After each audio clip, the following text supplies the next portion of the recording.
കേന്ദ്ര സർക്കാരിനെതിരെ രൂക്ഷ വിമർശനവുമായി കേരള കോൺഗ്രസ് എം. മോദി ഗ്യാരണ്ടി വെറും പാഴ്വാക്കാണെന്ന് ജോസ് കെ മാണി. ജനാധിപത്യത്തിന്റെ ഗ്യാരണ്ടി രാജ്യത്ത് നഷ്ടമായതായും ജോസ് കെ മാണി പറഞ്ഞു. ജനാധിപത്യത്തിൻ്റെ ഗ്യാരണ്ടിയാണ് ബഹുമാന്യനായ പ്രധാനമന്ത്രി തകർത്തിരിക്കുന്നത്, നമുക്ക് നഷ്ടപ്പെട്ടിരിക്കുന്നത്. മോദി ഗ്യാരണ്ടി എന്ന് പറയുന്ന ക്യാമ്പയിൻ അത് ആ പ്രചരണം നടത്തുമ്പോൾ ജനാധിപത്യത്തിൻ്റെ ഗ്യാരണ്ടി പൂർണ്ണമായിട്ടും നഷ്ടപ്പെട്ടിരിക്കുന്നു.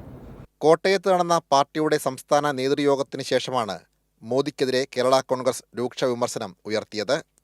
കേരളത്തെ സാമ്പത്തികമായി ബുദ്ധിമുട്ടിക്കുകയാണ്, ഗവർണറെ ഉപയോഗിച്ച് ഭരണം സ്തംഭിപ്പിക്കുവാൻ ശ്രമിക്കുകയാണെന്നും ജോസ് കെ മാണി പറഞ്ഞു. ഗവർണറുടെ പദവി ഉപയോഗിച്ചുകൊണ്ട്, കോൺസ്റ്റിറ്റ്യൂഷണൽ പദവിയാണ്, ആ പദവി ഉപയോഗിച്ചുകൊണ്ട് ഒരു ഭരണസ്തംഭനം ഇവിടെ നടത്താൻ നോക്കുന്നത്. ഇപ്പം രണ്ടു വശത്തു നിന്നും നടക്കുകയാണ്. ശ്വാസം മുട്ടിക്കാൻ ശ്രമമാണ്. ഒന്ന്, സാമ്പത്തികമായ ശ്വാസം മുട്ടിക്കുന്നു. രണ്ട്, ഇവിടെ ഈ പറഞ്ഞതുപോലെ തന്നെ ഗവർണറിൻ്റെ ആ കോൺസ്റ്റിറ്റ്യൂഷണൽ പദവി ഉപയോഗിച്ചുകൊണ്ട് ഭരണസ്തംഭനം നടത്തുന്നതാണ്.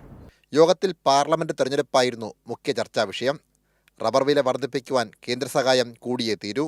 എന്നാൽ കേരളത്തിലെ റബ്ബർ കർഷകരെ കണ്ടില്ലെന്ന സമീപനമാണ് കേന്ദ്രത്തിൻ്റേത്. LDFിൽ തങ്ങൾ പൂർണ്ണ സംതൃപ്തരാണെന്നും മാധ്യമപ്രവർത്തകരുടെ ചോദ്യത്തിന് മറുപടിയായി ജോസ് കെ മാണി പറഞ്ഞു. സനോജ് സുരേന്ദ്രൻ, കൈരളി ന്യൂസ്, കോട്ടയം.